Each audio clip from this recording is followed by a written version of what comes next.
За сайн байцгаана уу?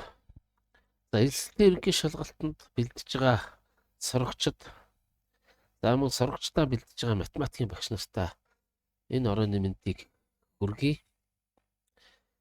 За даалгаврын сангийн мянган бодлоготой холбоотой бодол зөвлөгөө зөвлөмжөө багш нь өгсөөр байна.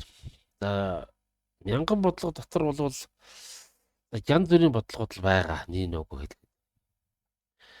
За 80-ын 46 дугаар бодлогыг багш нь нийт багш сурагчид нарт одоо хэрхэн энэ бодлогыг залруулж бодох уу, яаж ойлгох уу? Энэ бодлогын бодолд одоо бодлого элсэлтийн ерөнхий шалгалтанд сонгогдвол ямар бодлогод болох боломжтой вэ гэдэг талаас нь маш дэлгэрэнгүй зөвлөгөө өгөхөөр шийдлээ. За учир нь комментаторын бодлогуудыг бодно гэдэг бол их хэлний болоод логикийн нарийн нандин өгүүлбэрүүдийг уншихад хүрдэгэ. За тухайн өгүүлбэрүүд нь бол заримдаа бол логик утга санаа нь олон салаатай байх тохиолдлууд илвэг. За зохиогч нарийн анзаарахгүй бол энэ нөгөө одоо олон утга агуул олон одоо тохиолдол салж бодох ийм бодлого болж хувирдаг. За өгүүлбэрийн зөв логикийг бол одоо маш сайн анхаарч явах хэрэгтэй гэж багш нь бол сургалтуудаа багшрт болон сурагчдад хийж байгаа сургалтуудаа байнга хэлдэг. За комментаторын бодлогын өгүүлбэрүүд бол нэг үг солигдох, өөрчлөгдөх, тийм ялгуур дагвар зүйлд өөрчлөгдөх болгонд тис өөр утга агуулж ирдэг ийм адрматай бодлогод байдаг. За элсэлтийн даалгаврын сангийн мянган бодлогын 8 дугаар зуутын 44 дугаар бодлого бол ийм өгүүлбэртэй байгаа. За энд бол хэд хэдэн зүйлийг багш нь тодруулж хэлнэ. Нэгдүгээрт энэ дөрвөн ширхэг ном байна уу, ялгаатай хоёр ном байна уу гэдэг нэг ийм эргэлдэлт юм харагдаж байгаа. Ер нь ялгаатай хоёр номыг гэж өгүүлбэрийг хэл холбоо үгсийг унших юм бол нэг хоёр ном байгаа юм шиг. А нөгөө талаас нь харах юм бол дөрвөн ширхэг ном байгаа юм шиг нэг ийм дөрөвтэй ойлголт харагданаа. За тэгээд энэ дөрвөн ширхэг гэж байсан бол 8 ном байх ёстой. За ялгаатай 2 ном дөрвөн ширхэг байж гэдэг өгүүлбэрийн байрыг солих юм бол 4 ном байх ёстой. Гэтэ 4 ном нь 1 3 2 2 3 1-ээр л хуваарлагдана. Тэгээ 2 ном нь ялгаатай 2 гэж номнууд өөрсдөө ямар номнууд гэдэг нь заагдаагүй учраас энэ 4 3 1 нь бол 1 3-тайгаа адилхан байх л та. За тэгээд ерөнхийдөө бол бодлого бол энэ эхний номны тоотой холбоотой өгүүлбэрийг харах юм бол 2 номоо би А, Б, ялгаатай 2 номоо би А, Б гэх юм бол 3 хувилбар болж байна. Нэгдүгээрт 4 ном байгаад ялгаатай 2 номноос 4 ширхэг байгаад байх юм бол тэр нь А, Б, Б, Б гэсэн нэг хувилбар байна. Хоёрдугаарт А, Б, Б гэсэн нэг хувилбар байна. Харин 4 ширхэг гэдгийг алдаж бичээд 4 ширхэг ялгаатай 2 ном гэх юм бол 3 дугаар хувилбар А, Б, Б, Б, Б гэсэн 8 ном байх тухай бодлого болж хувирна. За ингээд ер нь энэ номны тоотой холбоотой эхний хэсгээр бол үндсэндээ манай бодлого бол нэг 3 төрөл байж болох магадaltaй болж ирж байгаа. За дараа нь 3 цүнхэнд гэж. За энэ 3 цүнх ялгаатай цүнхүү, ижил цүнхүү гэдгийг бол заагаагүй байна. За хойшоо тэр 8-ын 70 хэддгээр бодлогууд дээр бол ялгаатай цүнхэнд гэж зааж өгсөн байна. За тэгээд бодлого чинь мэдээж хэрэг ялгаатай цүнх байх юм бол 1-р цүнх, 2-р цүнх, 3-р цүнх гэдэг ингээд тэгээд өөрөөр хийх юм бол 1-2-т сольж хийгээд өөр хувилбарууд болж өөрнө шүү дээ. За ижил цүнх байх юм бол ерөөсөө 3 хэсэгт хуваах тухай бодлого болж. Аль цүнх нь юм байхгүй. Зүгээр ер нь 3 хэсэг болно. 3 хэсэг болоод нэг цүнхэнд орно л гэсэн үг. За эндээс үүдээд энэ 3 цүнхэнд гэдэг агуулгаар бол үндсэндээ 2 хувилбар болж задрах гэж байгаа юм. Тэгэхээр чи нөгөө номны тоо 3 болоод одоо цүнхээрээ 2 болчихоор 3 2-ын 6 бодлого болчих гэж байгаа юм. За дахиад нэг юм асуудал гарч ирж байна. Хийх гэж. За тэгээд хийн гэдэг бол юугаар асуудалтай байгаа юм хэрвээ шүү дээ. Аль нэг цүнх хоосон байж босох юм уу гэдэг асуудал. Хоосон байж босох юм уу юм. Хэрвээ хоосон байхыг зөвшөөрөхгүй гэвэл заавал нэг дор хаяж нэг номтой байхаар хийн гэвэл хоосон байхыг зөвшөөрнө гэвэл нэг цүнхэнд нь 3-ыг нь хийж болно шүү дээ. 2 цүнхэнд нь хувааж хийж болно. За тэгээд тэр нь нөгөө ялгаатай цүнх байвал нэгд нь бүгдийг хийх үү, хоёрт нь бүгдийг хийх үү, гуравт нь бүгдийг хийх үү гэд хувилбар маань олон бол сайлна. Ялгаагүй байвал ер нь нэгэнд нь бүгдийг хийжвэл нэг л хувилбар болно. За хоосон байхыг зөвшөөрөхгүй гэвэл заавал дор хаяж нэгэнд нь нэг ном орж ирж явах хэрэгтэй гэсэн үг. Тэгээ энэ тал дээр бол энэ өгүүлбэр дээр бол энэ бас тодорхойгүй. Тэгээ ер нь өгүүлбэрээр бол юу тодорхой вэ гэхээр ямар ч байсан энэ номнууд л бүгд орно л гэдэг логик байдаг юм шүү дээ. Номнууд л бүгд аль нэг цүнхэнд орж дуусна гэсэн үг, хийж дуусна гэсэн үг. Түүнээс цүнхнүүд бол ямар ч байсан номтой байна гэдэг нь бол энэ өгүүлбэрийг тодруулж бичихгүй л бол ерөөсөө ялгарахгүй гэдэг. За тэгээд нөгөө 6 бодлого болж ирсэн шүү дээ. Ямар хэдэн ном байх юм? Ялгаатай цүнх юм уугүй юм гэж 6 бодлого болж ирсэн чинь 12 бодлого болж өөр. Ягаад гэвэл хоосон байж босохоор хийх нэг өөр хариутай, хоосон байж босохооргүй хийхээр бас нэг өөр хариутай. Ингээд 12 бодлого болж хувирах магадлал байна. Магадлалсах юу вэ? Хувилбар байна. За тэгээд одоо тухай бүрийн бодлогуудыг бодъё. Тухай бүр. За, нэгдүгээр хувилбар болох А, Б номтой үеийг бодъё.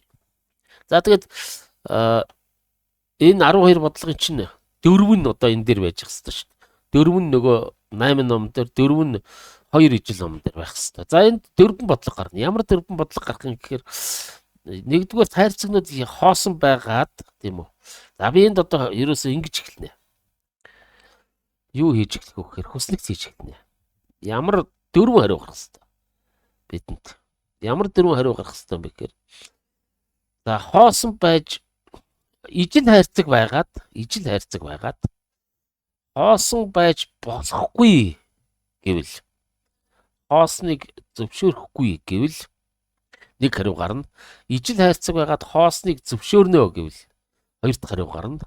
Ялгаатай хайрцаг байгаад хоосон байж болохгүй гэвэл нэг хариу гарна. Ялгаатай хайрцаг байгаад хоосныг зөвшөөрнө гэх юм бол нэг хариу гарна гэсэн үг. Ингээд бид нар 4 хариу олж авах хэрэгтэй. За эхлээд бид нар энэ ижил хайрцагтайгаар бодъё. Ижил хайрцагтай. Өөрөөр хэлбэл хайрцагт ердөө ялгаа байхгүй. Тэгээд хоосон байхыг зөвшөөрөхгүйгээр бодъё. Өөрөөр хэлбэл 3 хайрцаг гуруулаа дор хаяж нэг номтой. Тэгэхээр эн чинь юу болно гэхээр 4 номыг 3 хайрцагт аль ч хайрцаг хоосонгүй байхаар хийхээр аль нэг хайрцагт 2 ном байх нь тодорхой. За тэгвэл 2 ном нь 2 янз. А, Б гэд орж болно. Б гэж орж болно. Өөрөөр хэлбэл нөгөө 2 номтой хайрцагны хайрцагт нөгөө өнчин ганц А ном маань орсон байна уу, ороогүй байна уу гэсэн 2 дахь бодлоо гэсэн үг шүү дээ. За А, Б-г орцсон бол 2 дахь хайрцагт Б орно, 3 дахь хайрцагт Б орно. Б гэж орцсон бол 2 дахьд А ороод 3 дахьд Б орох. 3 дахьд А ороод 2 дахьд А орох хоёр адилхан. Ягаад гэвэл хайрцаг чинь адилхан хайрцаг шүү дээ. Хэнд нь юу орох нь ямар хайрцаг байх нь юу хамаагүй. Ингээд энэ бол ингээд ийм 2 хувилбар болчих. 2. За одоо хэдүүлээ. Энэ бол юу гарч иж байгааг вэхээр хайрцаг хоосон биш. Тийм ээ. Ижил хайрцагнуудад бол ингээд 2хан л янзаар орж болно. 3 ном, 4 ном. За одоо ингэн. Одоо хайрцаг хоосон байж босхоор одоо доотлын хариуг бодно гэсэн үг. Хайрцаг хоосон байж болно гэж. Босхотой зэрэг одоо цаашаа нэг хайрцаг хоосон байх, 2 хайрцаг хоосон байх. За нэг хайрцаг сүүлчийн хайрцаг хоосон байх. Эхний 2 хайрцагт нөгөө 4 ном маань орох хэвээр. Тэгээд хэд хэдэн хувилбар байна. 3-1-ээр орж болно. 2-2-оор орж болно. За 3-1-ээр ордог бол А Б Б Б гэж орж болно. А Б Б Б А гэж орж болно. Өөр хувилбар байхгүй хүмүүс. Өөрөөр хэлбэл нэг өнчин ганц А маань сул хайрцагт 1 дахь 2 дахь хайрцагт дангаараа орж үгүй юу гэж 2 хувилбар болно гэсэн. Харин нөгөө 4 ном маань 2 хайрцагт А Б гэрээ орчход 3 дахь хайрцаг хоосон байх юм бол нэг л хувилбар байна. Гүг А Б Б гэж орно. Ганц л хувилбар байна. Адил нэг хайрцагт л орно. Нөгөөхт нь Б орно. Хайрцагнууд адилхан учраас алинд орох нь ерөөсөө хамаагүй гэсэн. За ингээд энэ тохиолдолд 3 хувилбар. За одоо ямарыг бодох вэ гэхээр 2 хайрцаг хоосон. Сүүлийн 2 хайрцаг хоосолч А Б гэдэг 4 ном маань дөрвөлээ 1-р хайрцагт орно.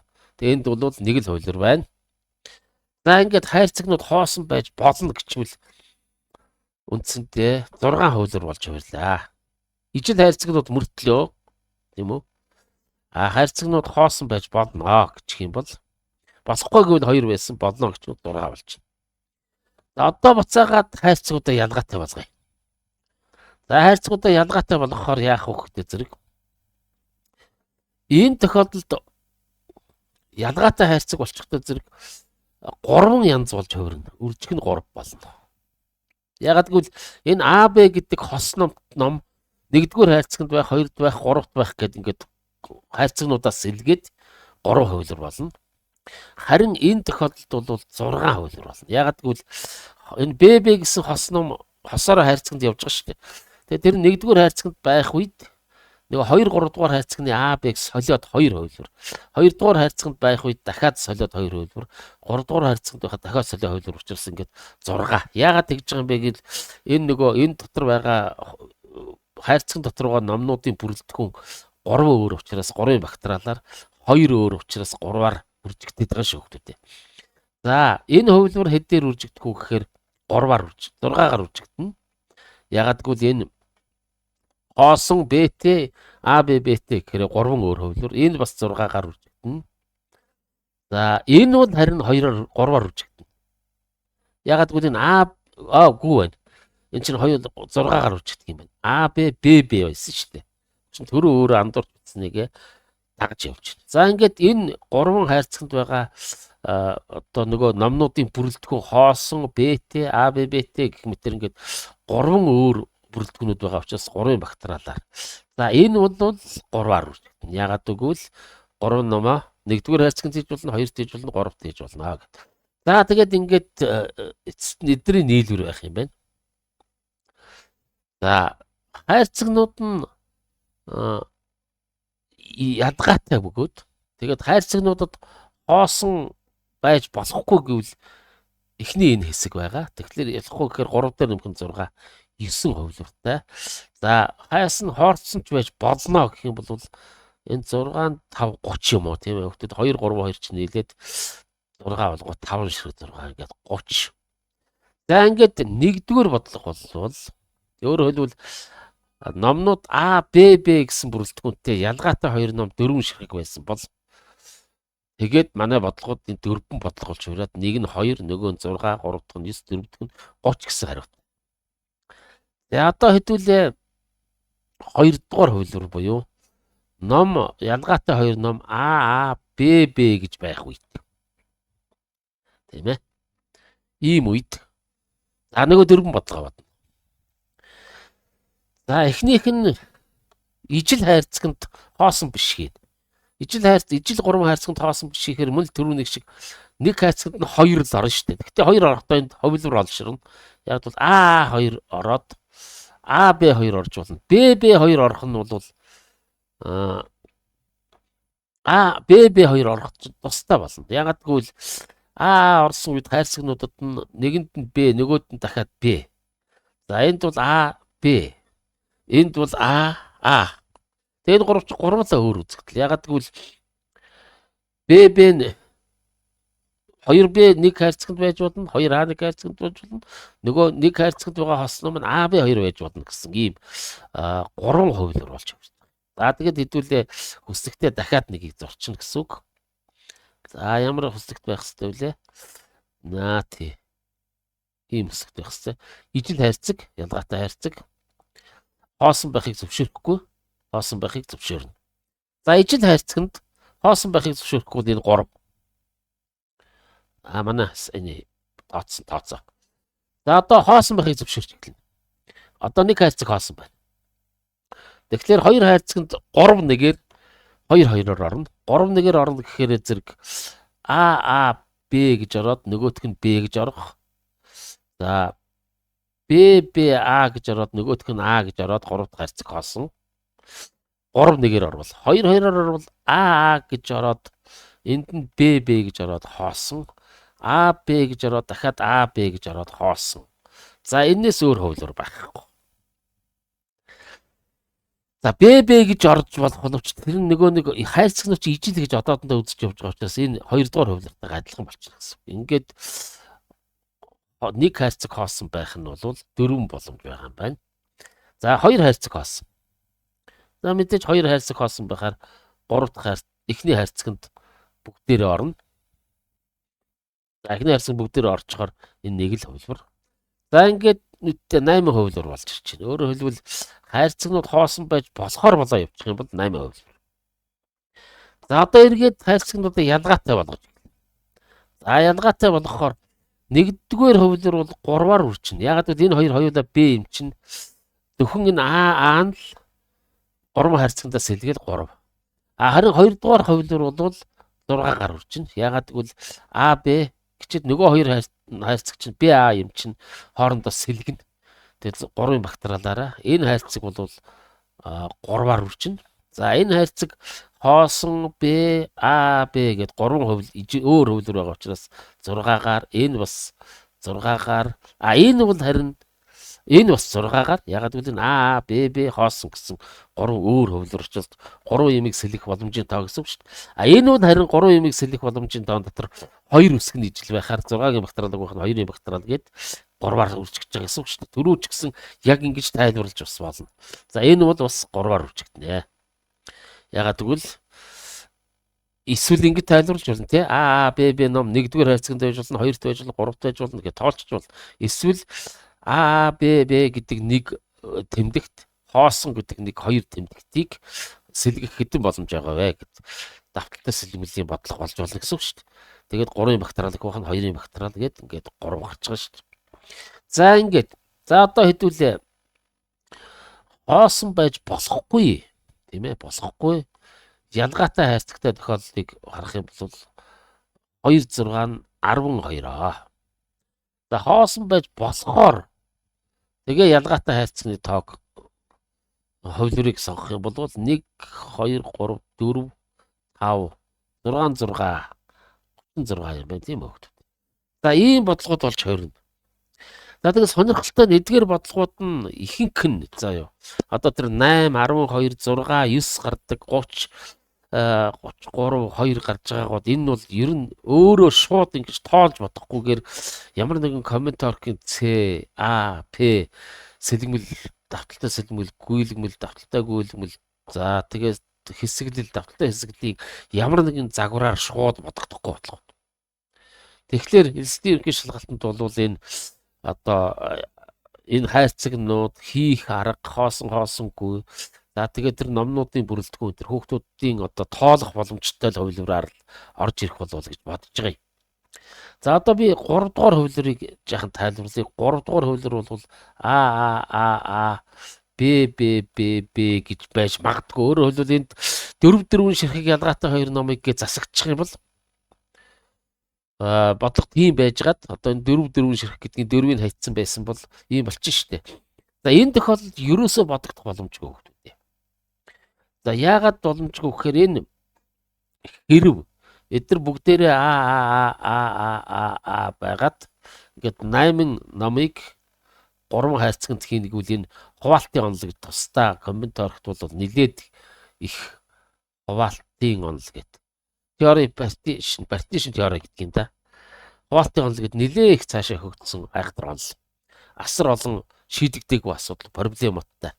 Ерөөсөө ерөнхий тохиолдолд ширхэг юмыг ширхэг юмд хуваалтын ил томьёо байхгүй гэж үздэг. За яг хуу энтхийн Эрдэнэтийн Раманужаны таамаглал байдаг гэж ярьдаг шүү. За тэгээ коммент орхийн бодлогууд номнууд дээрээс хараарай. Хуваалтын онол гэд Монгол Улсын боловсролын их сургуулийн багш Цэ Батгуугийн шар номон дээр сурдсан байгаа. За тэгээ энэ 8-ыг 3 дээр бол яг хуваачна л та. Өөрөөр хэлбэл 8 гэдэг тоог 3 тооны нийлэр хэлбэл хэдийн янзаар тавьж болох вэ гэж бодож жаад хуваачна. За тэгээд нөгөө хуваалтын ангиуд өөр болоод хоосонгүй болоод дээр нь энэ дөрвөн одоо элемент маань 2-2-оор нөгөө 8 элемент маань 4-4-өөр өөр болвол тэгээд дуусаа. Маш хүнд бодлого.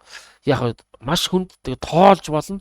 Онлын хувьд бол ямар нэгэн томьёолбороор шууд шийдэгдэх боломжгүй ийм бодлого болж хоёрх юм аа. За тэгээд багш нар хүүхдүүд та бүхэн энэ 8-44 дугаар бодлогын байж болох хувилбаруудыг багш нь тайлбарлалаа. За магадгүй дээдлийн 8 бодлогын аль нэгээр ирэх магадлалтай. Ер нь энэ яг бодлогуудыг сайн анхаараар бодолтуудыг сайн анхаараарай. Агуулгал сургуулийн агуулгын хүрээнээс хэтрэхгүй байгаа боловч бодлогын тавил, бодлогын хувилбар, тооцоонууд нь бол яг одоо олимпиад гүнзгий сонгоны агуулгатай бодлого болоод хоёрчж байгаа юм. За тэгээд тэр 2 болоод 3 хариу гардаг. Тэгээ 6 болоод 8 хариу гардаг тохиолдолд одоо стандартын төвшөнд хүүхдүүд бодох боломжтой бодлого гэж үзэж болох л байна. За ингээд 8-46 дугаар бодлого бол ингэж засагдах юм байна хүүхдүүдээ. За ингээд багш сурагчдаа элсдийн ерөнхий шалгалтанд нь амжилт хүсье.